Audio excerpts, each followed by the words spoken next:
नमस्कार. मी स्वामी समर्थ. आपण आपलं जीवन जगत असतो, पण हे जीवन जगताना आपल्याला कुठेतरी कोणत्या तरी दैवतावर विश्वास, आस्था आणि श्रद्धा ठेवली पाहिजे. जर कुठल्या तरी दैवतावर आपण विश्वास, आस्था, श्रद्धा असं जर ठेवलं तर आपलं जगणं एकदम आनंदी होतं. मग चिंता मिटतात. तेच सगळी भक्तांची काळजी घेतात. समजा काही संकट आलं तरी सर्व संकटातून तेच दैवत तारतं आपल्याला. हा आपल्याजवळ पण विश्वास पाहिजे. आपण विश्वासाने त्या दैवताची भक्ती केली पाहिजे. मग कोणतंही दैवत असो तुम्हाला आवडणारं. नाहीतर स्वामी समर्थ तर आहेतच. स्वामी समर्थांची भक्ती करा, ती तर कधी वाया जात नाही. श्री गुरुदेव दत्तांची भक्ती करा, ती कधी वाया जात नाही. या विश्वाचा एवढा मोठा प्रचंड आवाक आहे.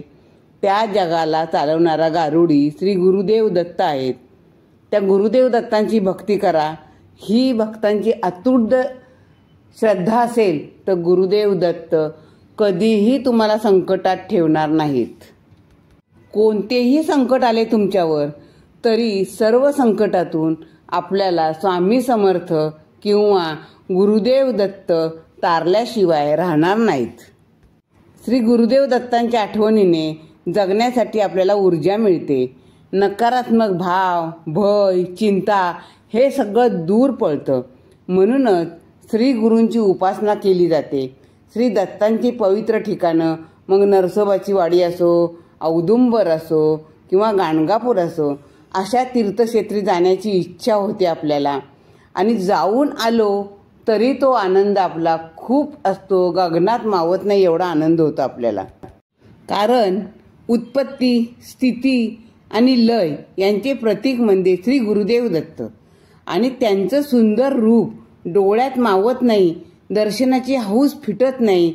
जणू हा काय असतो, नजरबंदीचा खेळ असतो. आपण किती त्यांच्या वेगवेगळ्या त्यांच्या ठिकाणावर जाऊन आलो, म्हणजे नरसोबाची वाडी, औदुंबर, गाणगापूर, तरी आपलं मन भरत नाही. आपल्याला असं वाटतं पुन्हा पुन्हा दर्शनाला जावं, पुन्हा पुन्हा त्यांचं दर्शन घ्यावं असं आपल्याला वाटतं. कारण ते एवढे प्रेमळ आहेत दत्त.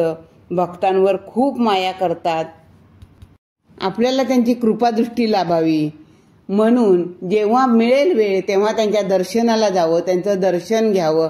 नसेल दर्शनाला जायला वेळ मिळाला तरी त्यांची भक्ती, त्यांचं नामस्मरण, त्यांची प्रार्थना नेहमी करत राहावी. दत्तांच्या किंवा स्वामी समर्थांच्या कथांचं श्रवण करावं, कीर्तनांचं श्रवण करावं. जेवढं तुम्हाला वाटेल, वेळ मिळाला तर छोटे छोटे ग्रंथ आहेत ते वाचावेत. आपल्या मनाला खूप समाधान वाटतं. आणि आपल्या ह्या केलेल्या भक्तीचं, आपण ह्या केलेल्या सेवेचं स्वामी समर्थ श्री गुरुदेव दत्त आपल्याला फळ दिल्याशिवाय राहत नाही. जय श्री स्वामी समर्थ. श्री गुरुदेव दत्त.